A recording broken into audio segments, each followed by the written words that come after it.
तो देखो आज हम पढ़ेंगे हमारा next chapter, that is chapter 6, unitary method.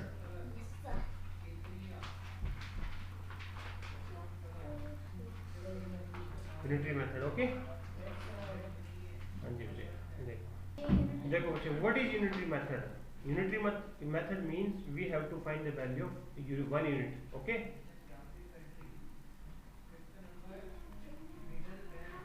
Unitary method means we are finding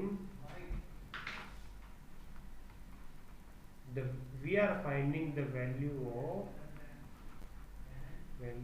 one unit, okay. We are finding the value of one unit to find the value of any unit. अब मैं ये बात समझाऊंगा इसका मतलब क्या है, any unit, ठीक है। पहले हमें एक यूनिट की वैल्यू निकालनी पड़ती है। अगर हमें एक यूनिट की वैल्यू बच्चे पता लग जाए तो हम किसी भी यूनिट की वैल्यू फाइंड आउट कर सकते हैं, ठीक है। ठीक है, इसका मैं आप नोट करो, फिर इजी से एग्जांपल से इसको आप समझाता हूँ आपको। देखो इसका बात है, सिंपल सा मतलब क्या है, अगर मैंने ऐसे बोल दिया आपको कि आपको मैंने 50 रुपए दिए, ठीक है, चॉकलेट ले आओ। आप चले गए मार्केट में, दुकान पे गए, चॉकलेट ले आए। आपको मान लो 5 चॉकलेट दी उसने, तो मतलब 50 रुपए कितनी चॉकलेट आ गई? 50 रुपीज की कितनी चॉकलेट आई? 5 चॉकलेट, ठीक है। अगर मैं ऐसे बोलूँ कि ये रेट है भाई, 5 रुपए की 50 चॉकलेट मिलती है, तो मैं नेक्स्ट टाइम बोलूँ आपको पता है ये कितने की मिलती है, 20 चॉकलेट ले आओ, तो आपको कितने पैसे लेके जाने होंगे? तो पहले मेरे को एक चॉकलेट पता है कितने की आती है, तो मैं 20 की बता सकता हूँ, कितने के बता सकता हूँ। अगर मेरे को एक का प्राइस पता हो तो जितनी निकालना है उससे क्या होता है, मल्टीप्लाई करना है। मान लो एक जो, अब देखो 5 चॉकलेट 50 रुपए की, तो एक चॉकलेट कितने की होगी? कम की होगी या ज्यादा की होगी? कम के लिए क्या करेंगे? Divide, for less we will divide. तो वन चॉकलेट कितने की हो जाएगी बच्चे? क्या करेंगे? डिवाइड करेंगे। 50 को किससे डिवाइड करेंगे? 5 से। तो आंसर कितना आ गया? 10, ठीक है। मतलब एक चॉकलेट कितने की होगी? 10 की। अब मैं आपको बोलूं 20 का प्राइस बताओ, तो आप क्या करोगे? मल्टीप्लाई। एक 10 की आती है तो 20 ज्यादा की आएगी ना, तो 20 चॉकलेट की होगी एक बार। 20 चॉकलेट कितने की आ जाएगी? 20 इंटू 10 कितने की? 200 रुपीज की, ठीक है। ये जो मैंने जो लिखा था इसका मतलब ये था, we are finding the value of one unit to find the value of any unit. मतलब पहले मैंने वन की यूनिट वैल्यू निकाली, एनी वैल्यू मतलब 20 यूनिट 40 जितने भी निकालने हो। अगर मेरे को एक यूनिट का वैल्यू पता हो बच्चे, तो मैं कितनी भी यूनिट का वैल्यू निकाल सकते हैं ना, ठीक है। बस यही यूनिटरी मेथड है। इसके दो मेथड है, उसमें से एक मेथड ये डायरेक्ट लो, एक इनवर्स, एक होता है डायरेक्ट लो, एक होता है इनवर्स प्रोपोर्शनल लो। तो ये डायरेक्ट लो होता है, इनवर्स वाला आगे बताऊंगा, पहले डायरेक्ट वाला सीखते हैं, ठीक है। देखो जब मैं एक एग्जांपल लिख रहा हूँ उससे सीखेंगे, ठीक है। देखो if the price of, question क्या है लिखो, if the price of 5 article, article का मतलब कोई भी वैल्यू, कोई चीज लगा, ठीक है, कुछ भी। If the price of 5 article is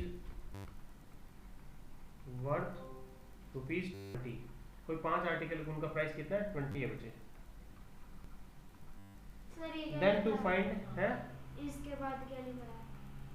किसके बाद? Article is, then to find the price of, then to find the price, article is,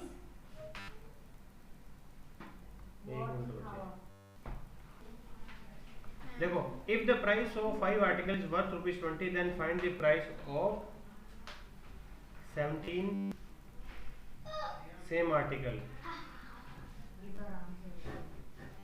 ठीक है बच्चे। तो एक बार ट्राई करो, मैं करवाता हूँ, फिर किसका नहीं होता तो किसी, ठीक है। देखो बच्चे जैसे मैंने बोला था, कुछ बच्चों का ठीक है, कुछ बच्चों का गलत है। 68 जिनका आंसर था उनका ठीक था, बाकी कुछ 85 बोल रहे, कुछ बोल रहे उनका गलत है। देखो इसने बोला है हाँ 5 आर्टिकल का प्राइस कितना है? 20 रुपीज। देखो सबसे पहले हमें क्या पहले निकालना था? 1 आर्टिकल का। 5 आर्टिकल प्राइस कितना है? 20। 5 आर्टिकल का प्राइस है बच्चे 20। तो सबसे पहले मैंने क्या बोला था? एक आर्टिकल का निकालो। तो सोचो एक आर्टिकल कम होगा या ज्यादा होगा? ऑब्वियसली बात है कम होगा। ज्यादा आर्टिकल होंगे तो कम के लिए क्या करते हैं, डिवाइड 20/5। तो 20/4 कितना आ गया, 4। अब एक आर्टिकल का प्राइस कितना है, 4 है, तो 17 आर्टिकल का प्राइस कितना हो जाएगा, 17 हो जाएगा। 17 multiply 4, answer is 68 is your answer. ठीक है, हाँ जी, नोट करो, फिर आगे चलते हैं। ओके मुझे वेट करो, कोई इशू नहीं है, फिर हम आगे चलते हैं। इजी कर दूं, देखो बच्चे नेक्स्ट क्वेश्चन।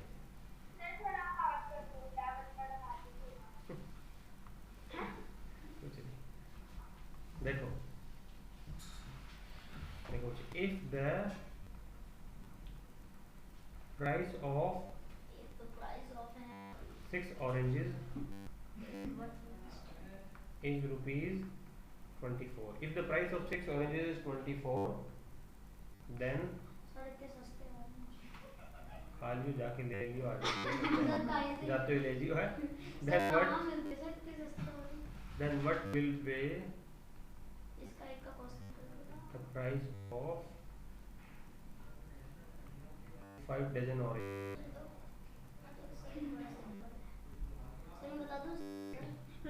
बोल कर ले। देखो if the price of 6 oranges is rupees 24, then what will be the price of 5 dozen oranges? ठीक, 5 दर्जन ऑरेंज का कितना प्राइस होगा बताओ, चैट बॉक्स में आकर भेजो मुझे, आई एम वेटिंग। रुक जाओ भाई, मैं बताऊंगा अभी। देखो चिराग ठीक है, क्रिश ठीक है, बच्चे स्वयं संकेत ठीक है, जैष्णवी ठीक है, और तुषार ठीक है,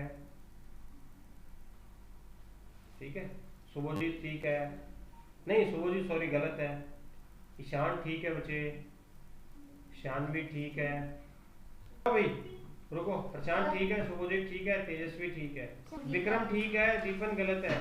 240 जिनका आंसर है उनका ठीक है, 240 इज राइट आंसर है। ओके, अब इसने देखो क्या बोला था, the price of 6 oranges 24। 6 orange का प्राइस कितना मुझे 24 है, ठीक है, तो पहले 6 ऑरेंज का निकालेंगे। 6 ऑरेंज का प्राइस कितना गिवन था 24, तो एक ऑरेंज का कितना हो जाएगा, एक 1 के लिए कम होगा ना, कम के लिए क्या करेंगे, लेस डिवाइड 4 रुपीज। एक ऑरेंज है वो 4 रुपए का, ठीक है। Then what will be the price of 5 dozen? 5 दर्जन ऑरेंज का कितना प्राइस होगा, 5 डजन, ठीक है। तो एक डजन में कितना होता है, इन वन एक डजन में कितनी क्वांटिटी होती है 12, तो 5 में ज्यादा हो जाएगी ना, 5 डजन में कितना होगा, ज्यादा हो जाएगी, कितनी 12 into 5, 12 क्या होगा 60 होगा, है ना। हाँ, तो इसका मतलब उसने कितने ऑरेंज खरीदे, 60 ऑरेंजेस खरीदे बच्चे। सुन लो भैया, सुनते ही नहीं है, ठीक है। 60 ऑरेंज का वैल्यू निकालना है, तो 60 ऑरेंज का कितना हो जाएगा, वो एक ऑरेंज 4 रुपए है, तो 60 ज्यादा होगा, for more we will multiply, तो 60 ऑरेंज है वो 240 रुपीज के हो जाएंगे आंसर, ठीक है। जिनका अगर कुछ नहीं हुआ, गलत हुआ है, तो बच्चे नोट कर लो, फिर आगे चलते हैं।